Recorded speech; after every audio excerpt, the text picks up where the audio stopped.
Welcome to The Kingstonian, a podcast that profiles individuals who are passionate about what they do for a living, about what organization they belong to, or simply passionate about the community they are a part of. Hello there and welcome. My name is Dave Cunningham. On this episode, we talk with the CEO of the Kingston Community Health Centres, an organization providing a whole lot more than primary health care. Here is our conversation with Mike Bell. So Mike, welcome to the program. Thank you very much, Dave. We are going to talk about your passion, and I don't often get someone's passion written in an article I am reading online, and it specifically says, this is my passion. Right. Primary health care and health equity. Right. Let's start off by you explaining to us what that means to you. Sure. So primary health care, most people are very familiar with going to the family doctor. And so primary care or primary health care is generally just that entry point into the healthcare system. So community health centers have many programs, but primary care is typically the core of what we're doing. So, and the healthcare alludes to multidisciplinary teams. So beyond just your family doctor or your nurse practitioner, we have allied health providers like social workers and dietitians and occupational therapists, practical assistance workers. This is primary healthcare, and it's important because it's the entry point into the healthcare system for pretty much everybody. Mm-hmm. So that's primary health care. And health equity is really important to community health centers, but it's important to the entire society and to the city of Kingston and beyond, because the typical distinction between equity and equality is an important one. Equality starts with the premise that we're all created equal, we're born exactly the same, and we require the exact same services. Equity is in opposition to that and just believes the opposite, in that more people require different support based on their circumstance. Mm-hmm. So primary health care and health equity fit perfectly hand in hand, in my view, and it's been something I've been working at for quite some time. Now, you are the CEO of the Kingston Community Health Centres. Correct. Shortened up to KCHC. And as I told you before we started recording, these are four letters that I've heard bandied about in the last 2 or 3 years.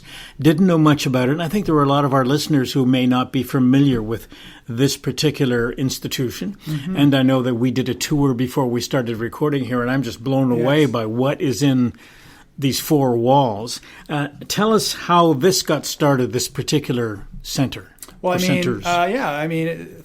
30 years ago, it started in North Kingston, and Better Beginnings for Kingston and Children was a big part of that start. So we have primary care at our core from day one, and then the recognition that working with families, with parents that have young children, and offering supports for early intervention is really, really critical. It goes back to a health equity concept. So KCHC really started from that premise that primary care and early intervention are really, really critical in determining your overall health. Another thing that you're going to hear about if you're looking at Kingston Community Health Centers and CHCs in general is the concept of social determinants of health. So it's not just medical care that makes us healthy, it's everything else. It's the non-medical determinants, like how much money you make, the quality of food you have access to, housing, social connectedness. These things are called social determinants of health, and it's pretty apparent to most of us that these really, really are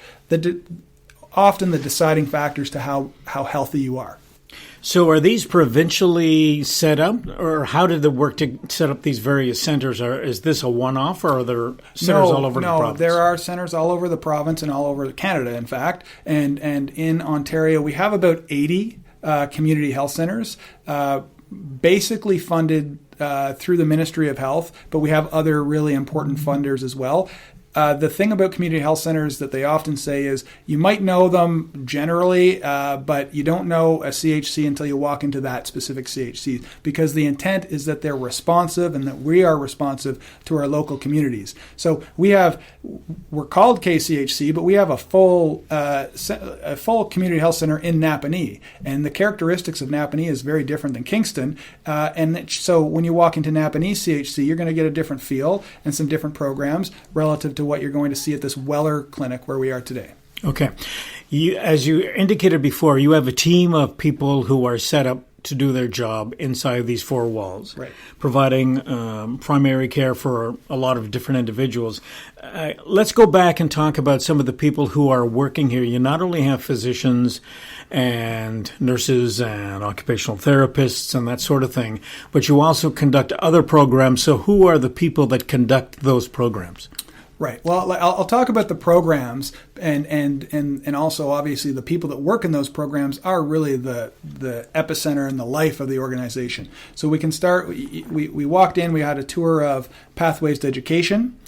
So in addition to tutors that work there, we have staff that work with these students who are at risk of not graduating high school, and so they're not a parent or a teacher, but they're a confidant and somebody who's in a professional position to support them, but they don't have the same relationship as they would with a teacher. So that's Pathways to Education. Immigrant Services for Kingston and Area is another program we have, and it's a settlement service program connected, obviously, a big part of the Community Health Center to support newcomers as they come to Kingston and the area to think about work, health, social connectedness, and everything that's really important to someone who's new to Kingston and trying to settle in a successful way.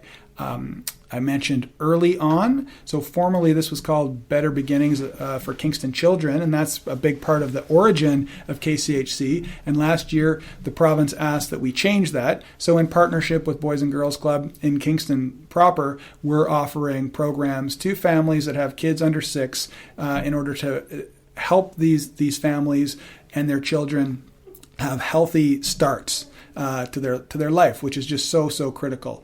We have Street Health Center, which is a harm reduction model, and it's a different a building altogether. It's downtown. Again, so we have harm reduction workers, and it's wraparound care. So you have primary care along with outreach workers, and we have a needle exchange program and so on. Really, really critical, especially given the opioid crisis that's happened across Ontario in the last couple of years. Street Health has really stepped up to increase services and try to be a community leader around this crisis. When we talk about this type of center, it is just one model that provides health care to people in Ontario and people across Canada. I think more people would be familiar with some of the clinics they may go to or some of the networks of physicians that assemble themselves to provide services. They don't appear to have as many different services to provide as you folks do. Right. Now, most of them are run by doctors. Yep. They may have a manager that runs the office. Correct. I gather you are not a physician. No. You are the CEO. So what role do you play in this operation? Right. So I am not a clinician, but I have a health policy and quality improvement background that I love both of those facets. My role I really see as it's a facilitator, or when you look at some of the leadership philosophy, servant leadership always really speaks to me in that I'm doing my best to remove barriers for staff to provide the kind of programs and services that are really important to our clients and our communities. We are governed by a community board of directors, so it's distinct from some of the other more mainstream programs that are like healthcare and primary care organizations. So what that means is we have I'm accountable to a community board. I'm the one employee, and they task me with making sure that the mandate of the CHC is fulfilled, and as a whole organization, we work on that day in and day out.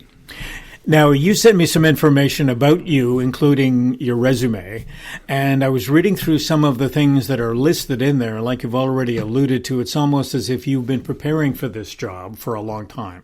Well, I have been preparing for a job like this for a long time, and I'm really lucky to have this specific job because I love this community health center. As you mentioned before, I spent 4 years here from 2007 to 2011, and yeah, the education that I've done is really just because it's a big passion. Most of those programs are a big passion and interest, and they've helped me and helped prepare me for this position.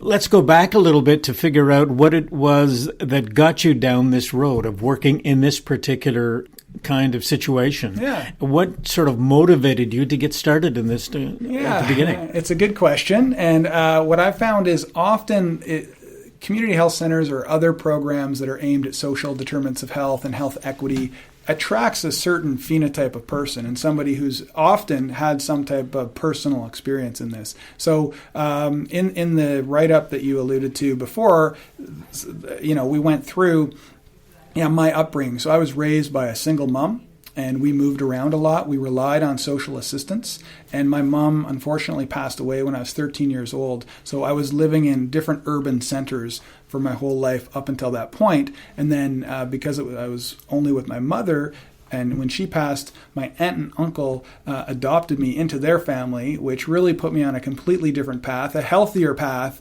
and a rural path. So we moved from, at that point I was living in Ottawa, and we moved to the Ottawa Valley, and that showed me what stability, like a healthy family and a stable household can do. And so while it was, tragic in one sense that you lose your mom when you're 13, the fact that I then had to jump into this completely different lifestyle, it was tragic, but it also turned out quite well because that structure and that support really got me on the right path. So I'm forever in gratitude to my aunt and uncle, and they're my parents. Mm-hmm. Yeah.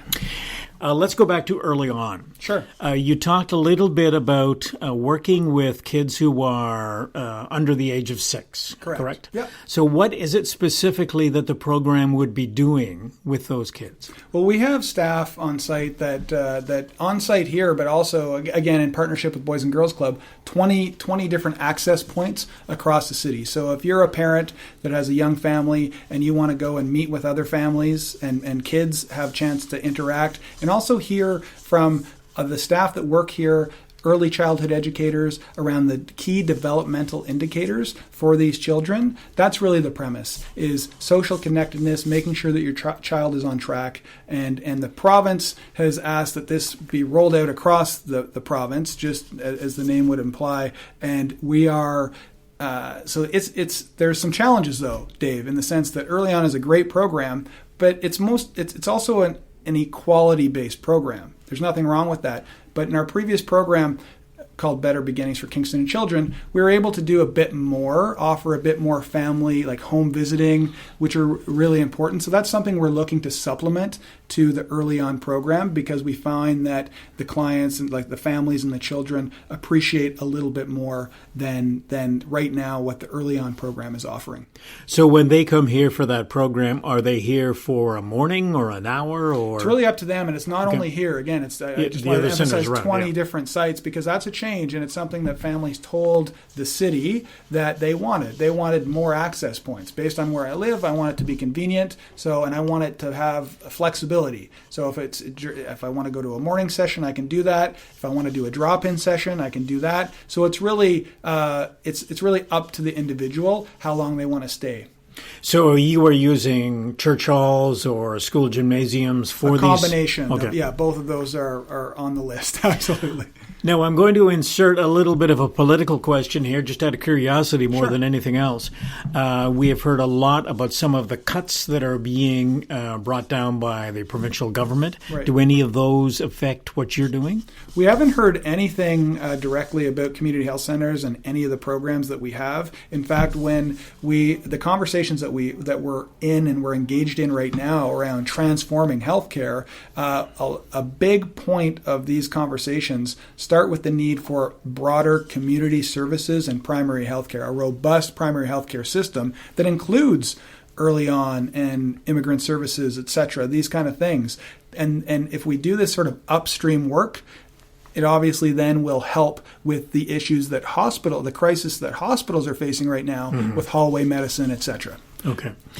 There are a couple of people who would be upset with me if I didn't talk a little bit about Pathways to Education. I'm sure, because they're very involved in promoting that. Yeah. So describe to our listeners what that program, I know you touched on it a little bit earlier, but let's go back to that. Right. So it's a national program across the country. It came to KCHC a little over 10 years ago at this point. And the mandate or the purpose is really to help kids graduate from high school in neighborhoods and schools that we have students who are at risk of not graduating, and across the board, Kingston is obviously like we're biased here around the effectiveness of what Pathways to Education does in Kingston, but it's also across the country. Evidence-based, proven strategies to help kids graduate from high school. There's not many more tangible things that a community health center or any other organization can do and to demonstrate the role that we're playing than when you compare graduation rates from before Pathways started to now. The other program that I think is important, too, in light of the fact that we've had an awful lot of refugees come to town in the past several years, and I've spoken to a few, and I know that there is a great deal of importance in providing some sort of link from where they came from to their new country to the social aspects of what they have to learn about their new country. So what does the partnerships that you have set up here do for folks who are immigrants or refugees that come into town? Right. So we have a full program, Immigrant Services of Kingston and Area, ISCA, part of KCHC, really aimed at just that, welcoming newcomers to Kingston. And that's in many different shapes and forms. So whether it's helping with like healthcare, right off the bat with a community health center, social connectedness, bringing people together because it's a new country, helping with employment. We do that in partnership with Keys, and everything that's related to the social determinants of health. Housing. When people arrive, what can we do to support them navigate the system? One of the more recent programs is even navigate the mental health supports as you arrive in a new country. So it really is. One of the common themes of all our programs is comprehensiveness and wraparound care. And having an integrated organization like KCHC allows a newcomer to walk through the doors and not only talk to a settlement worker, but then be set up immediately with dental if needed. Because we have a low-income dental program, and also that there's a few facets to that we can get into as well. But comprehensiveness, wraparound care is really a common theme. Now, as we sort of take the tour of the facility and come back to the primary health care component, so we have dental care and regular care provided by physicians, what makes this different from other doctors' offices that they can go into? Yeah, great question. I think a few things. First off is that team-based care. So not every primary care provider or doctor has access to the range of allied health providers that we have here. And that's especially important for people and clients who have the most barriers. So I don't know about you or myself, but I go to a doctor's office and I don't have access to a team.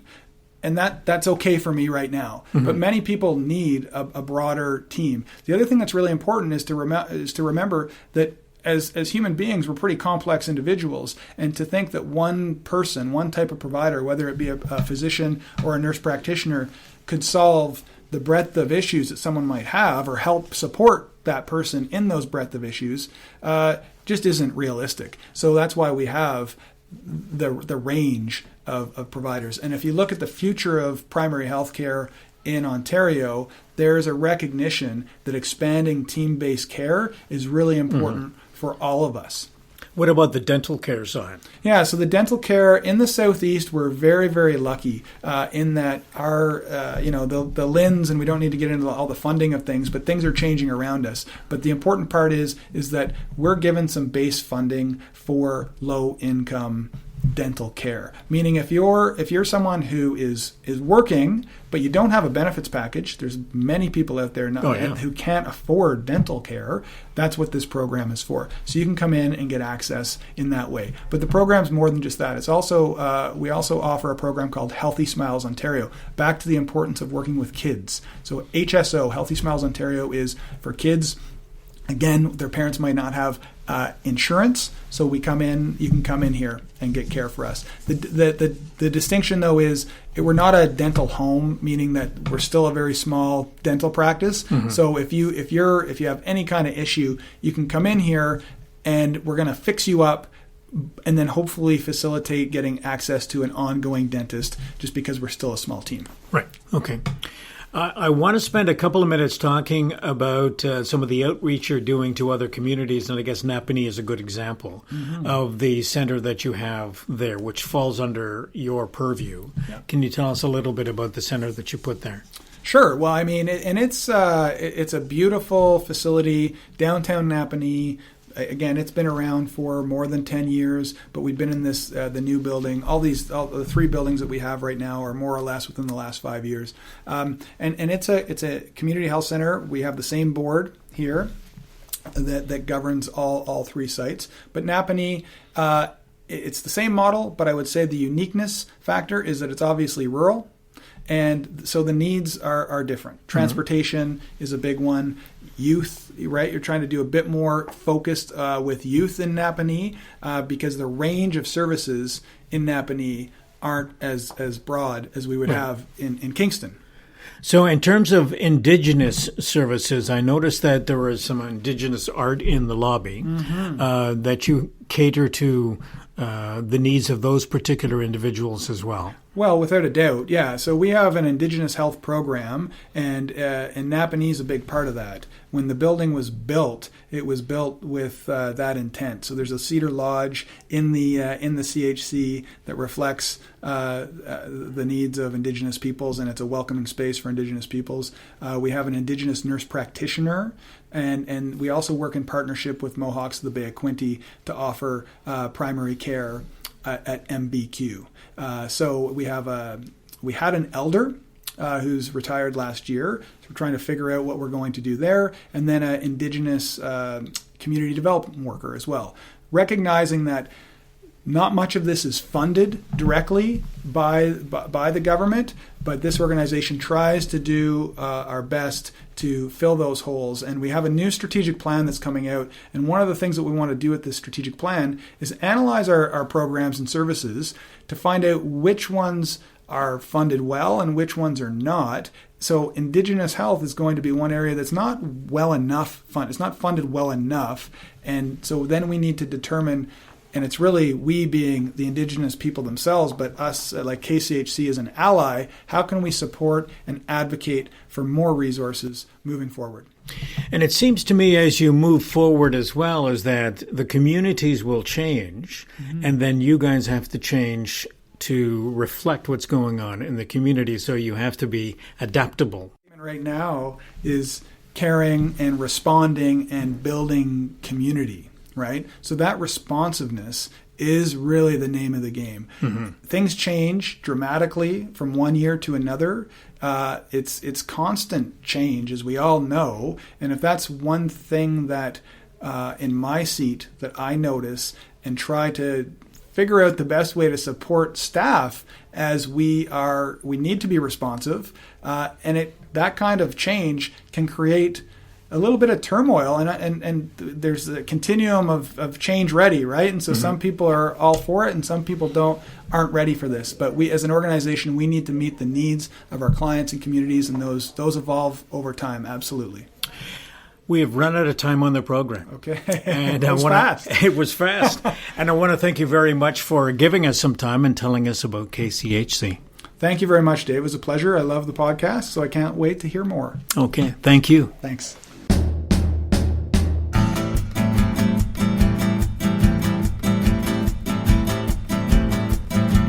Theme music for the program is Stasis Oasis, a tune written and performed by Kingston musician Tim Aylesworth.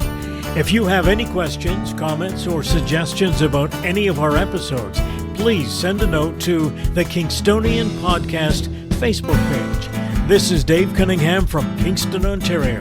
Thank you for listening. Until next time.